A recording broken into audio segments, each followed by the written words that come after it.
मालवीय नगर की घटना के बाद अब दिल्ली में योगी मॉडल की तर्ज पर एक्शन हो रहा है। पूरी राजधानी में ताबड़तोड़ एक्शन हो रहे हैं। मालवीय नगर से करावल नगर और साकेत से रोहिणी तक अवैध निर्माण पर बुलडोजर कहर बन रहा है। यानी अब दिल्ली में अवैध निर्माण करने वालों पर सीधा एक्शन होगा। मार्किंग होगी, सीलिंग होगी और बुलडोजर चलेगा। मालवीय नगर में प्रशासन उन होटलों को खोलकर जांच कर रहा है जिनके मालिक एक्शन के डर से होटल बंद करके चले गए हैं। जिन होटल मालिकों ने नियमों को तोड़ा है उन होटलों को सील किया जा रहा है, लाइट काटी जा रही है। फ्लोरिश स्टे होटल में भीषण अग्निकांड के बाद एमसीडी सुपर एक्शन में दिख रही है। 1 जून से अब तक पूरी दिल्ली में 82 संपत्तियों पर डेमोलिशन की कार्रवाई की गई है। 43 संपत्तियों को सील किया गया है और 150 से अधिक नोटिस और ध्वस्तीकरण के आदेश जारी किए गए हैं। एमसीडी का सबसे बड़ा एक्शन दिल्ली के साउथ जोन में चल रहा है।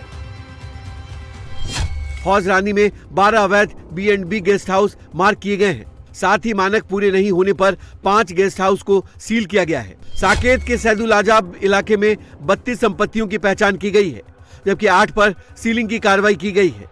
वहीं खिड़की एक्सटेंशन की 9 संपत्तियां चिन्हित की गई हैं और 1 संपत्ति पर बुलडोजर एक्शन हुआ है। राजधानी दिल्ली में अवैध निर्माण पर एक्शन हो रहा है तो राजस्थान के जैसलमेर में भी बॉर्डर पर अतिक्रमण हटाया जा रहा है। अंतर्राष्ट्रीय सीमा से सटे क्षेत्रों में सुरक्षा और निगरानी व्यवस्था को और मजबूत करने के लिए सीमा से 15 किलोमीटर के दायरे में होने वाली सभी अतिक्रमणों का सर्वे कराया जाएगा और नियमों के खिलाफ पाए जाने वाले मामलों पर दिवाली से पहले कार्रवाई होगी। और कार्रवाई होने के बाद अगर कोई अवैध कब्जा या फिर नियमों के खिलाफ निर्माण कार्य पाया जाता है तो उस पर कार्रवाई होगी। और इसके अलावा जैसलमेर के 41 सरहदी गांवों का सिक्योरिटी मैप भी बनेगा।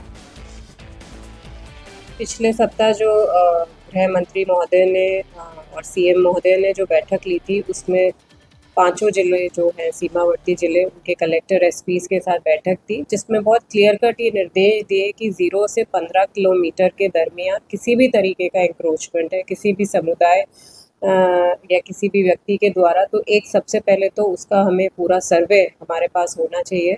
और साथ में यदि ऐसा कुछ पाया जाता है कि जो नियम विरुद्ध है तो उस पर कार्रवाई करने के लिए दिवाली पर्व से पहले ये हमें इसमें निर्देश दिए गए हैं।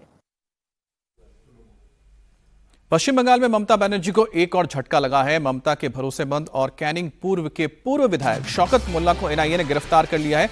एनआईए ने शौकत मुल्ला को सोनारपुर के कमलागाछी से गिरफ्तार किया है। शौकत मुल्ला को चुनाव से पहले भांगड़ विधानसभा क्षेत्र के चौलता बेरिया के दक्षिण बामुनिया गांव में हुए बम धमाके के मामले में गिरफ्तार किया गया है।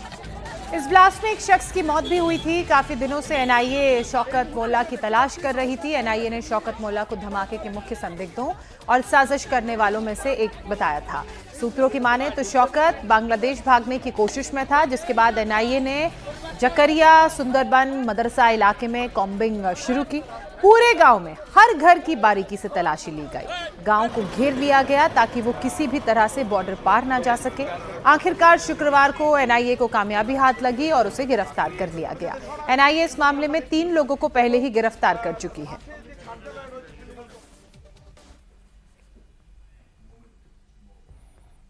पश्चिम बंगाल में सत्ता गंवाने और 80 में से विधानसभा में 58 विधायकों की बगावत के बाद टीएमसी अब अपने अस्तित्व बचाने के लिए लड़ रही है। शुक्रवार को ममता बनर्जी ने कालीघाट में अपने आवास पर पार्टी के सांसदों विधायकों के साथ बैठक की। बैठक में 8 विधायक 6 सांसद शामिल हुए। बताया जा रहा है कि बैठक में केवल नेशनल वर्किंग कमेटी के सदस्य ही शामिल हुए। और सूत्रों की माने तो बैठक में विधानसभा स्पीकर की ओर से नियुक्त की गए विपक्ष के नेता ऋतुब्रतो बनर्जी अवैध बताए गए हैं और पार्टी इसके खिलाफ हाई कोर्ट जाने का मन बना रही है।